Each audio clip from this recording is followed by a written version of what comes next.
حضرت نوح علیہ السلام جب کشتی بنا رہے تھے تو ایک بڑھیا روزانہ آپ کے گھر پاس ایک گٹھری اٹھائے ہوئے آتی اور آ کر کہتی، اے اللہ کے نبی، کشتی کب تک تیار ہوگی اور کب تک ہم روانہ ہو جائیں گے؟ تو حضرت نوح علیہ السلام فرماتے، کشتی تیار ہونے میں ابھی کافی وقت باقی ہے۔ وہ بوڑھی مسلسل ہر روز آتی رہی اور حضرت نوح علیہ السلام سے یہی سوال کرتی رہی۔ حضرت نوح علیہ السلام کا ایک ہی جواب ہوتا کہ ابھی کشتی تیار ہونے میں کافی وقت ہے۔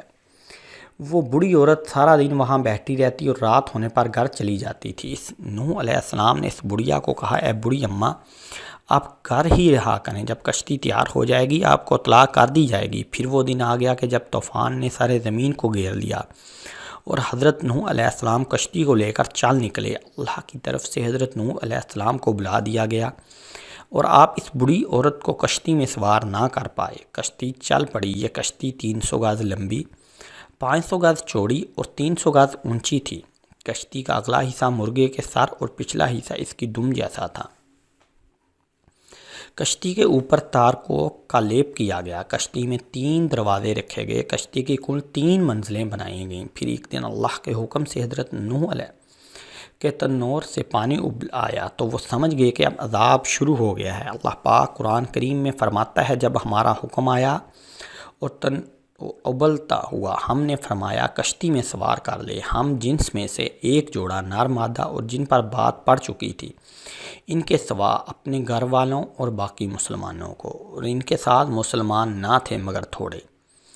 جب طوفان شروع ہوا تو زمین پانی ابلنے لگی اور آسمان پانی برسنے لگا۔ حضرت نوح علیہ السلام نے کشتی میں درندوں، چرندوں اور پرندوں اور قسم قسم کے حشرات کا ایک ایک جوڑا نر مادہ سوار کر دیا اور خود آپ اور آپ کے تینوں فرزند حام، سام اور یافزت، ان تینوں کی بیویاں اور آپ کی مومنہ بیوی اور 72 مومنین مرد و عورت، کل ملا کر 70 انسان سوار ہو گئے، اور آپ کی ایک بی بی واحلہ جو کافر تھی اور آپ کا ایک لڑکا جس کا نام کنعان تھا، یہ دونوں کشتی میں سوار نہیں ہوئے اور طوفان میں غرق ہو گئے۔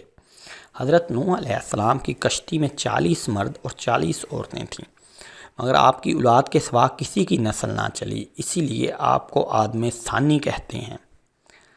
کشتی کی سب سے نچلی منزل پر درندے، پرندے اور حشرات الارض رکھا گیا۔ درمیانی منزل پر چوپائے اور دیگر جانور رکھے گئے، جبکہ سب سے اوپر والی منزل پر انسان تھے۔ عذاب کے دنوں میں مسلسل 40 دن بارش ہوتی رہی اور زمین بھی پانی اگلتی رہی، یہاں تک کہ پانی میں اونچے اونچے پہاڑ بھی ڈوب گئے۔ اللہ تعالیٰ کے حکم سے یہ لوگ 50 دن تک اس کشتی میں سوار رہے اور اللہ تعالیٰ نے کشتی کا رخ مکہ مکرمہ کی طرف کر دیا۔ کشتی 40 دن بیت اللہ کے چکر کاٹتی رہی تھی۔ اس کے بعد اس کا رخ جبلی جودی کی طرف کر دیا گیا۔ جہاں کشتی رکی تو حضرت نوح علیہ السلام نے کوے کو حکم دیا کہ جاؤ زمین کی خبر لے کر آؤ۔ کوہ وہاں سے اڑا اور رستے میں اس کو مرے ہوئے جانور ملے تو کوہ اس کا گوشت کھانے میں مصروف ہو گیا، اس وجہ سے اس کو کافی دیر ہو گئی تھی۔ پھر ایک کبوتر کو زمین کی خبر لینے کے لیے روانہ کیا۔ کبوتر ایک زیتون کے پتے کو لے کر آیا، اس کے پاؤں کچرے سے گندے ہوئے تھے۔ کبوتر کے پاؤں کو دیکھتے ہی حضرت نوح علیہ السلام کو اندازہ ہوا کہ زمین خشک ہو گئی ہے۔ حضرت نوح علیہ السلام جودی پہاڑ سے نیچے اتر آئے، ایک بستی تیار کی جس کا اسانین رکھا تھا، یعنی کہ 80 آدمیوں کی بستی۔ یوں دنیا کی پہلی کشتی کا سفر اپنے اختتام کو پہنچا۔ سفر کے اختتام پر حضرت نوح علیہ السلام نے سوچا کہ کچھ علاقے دیکھ آؤں۔ حضرت نوح علیہ السلام کا گزر ایک چھوٹی سی جھونپڑی سے ہوا جس جھونپڑی میں چراغ جل رہا تھا۔ حضرت نوح علیہ السلام اس جھونپڑی میں چراغ کو جلتا ہوا دیکھ کر بہت زیادہ حیران ہو گئے کہ اتنا طوفان آنے کے بعد بھی یہ جھونپڑی سلامت اور اس میں چراغ جل رہا ہے۔ حضرت نوح علیہ السلام نے وہاں اللہ تعالیٰ کے نام کا نعرہ بلند کیا تو وہ بڑھیا گھر سے باہر آئی اور کہنے لگی، اے اللہ کے نبی، کیا کشتی تیار ہو گئی ہے؟ حضرت نوح علیہ السلام نے اس بڑھی عورت کو پہچان لیا اور بہت حیران ہو کر پوچھا، ہے بڑھی اماں، تجھے طوفان کے بارے میں علم نہیں ہوا؟ عورت نے جواب دیا، ہے اللہ کے نبی، بس اتنا پتہ ہے کہ بادل گرج رہے تھے اور ہلکی ہلکی ہوا چل رہی تھی۔ حضرت نوح علیہ السلام عورت کی بات سن کر اللہ تعالیٰ سے دعا کرنے لگے کہ اللہ تعالیٰ یہ کیا ماجرا ہے؟ اللہ تعالیٰ نے حضرت نوح علیہ السلام کو فرمایا، اے میرے پیارے بندے، تم نے اس عورت سے وعدہ کیا تھا کہ جب کشتی تیار ہو جائے گی تو میں آپ کو لے جاؤں گا۔ اے نوح علیہ السلام، آپ نے اس عورت کی جھونپڑی کو اس لیے تباہ نہیں کیا تھا کہ میرے بندے نے اس عورت کے ساتھ وعدہ کیا تھا کہ میں اس عورت کو لے جاؤں گا۔ حضرت نوح علیہ السلام اللہ پاک کی نشانی کو خوب دیکھ کر خوب روئے۔ حضرت نوح علیہ السلام نے 950 سال کی عمر پائی۔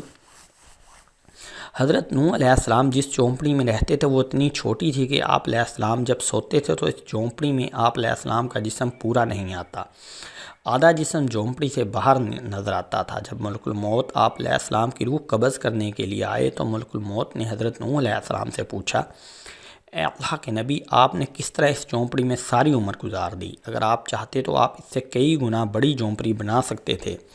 حضرت نوح علیہ السلام نے ملک الموت سے کہا، میں نے تو تمہارے انتظار میں ساری عمر گزار دی۔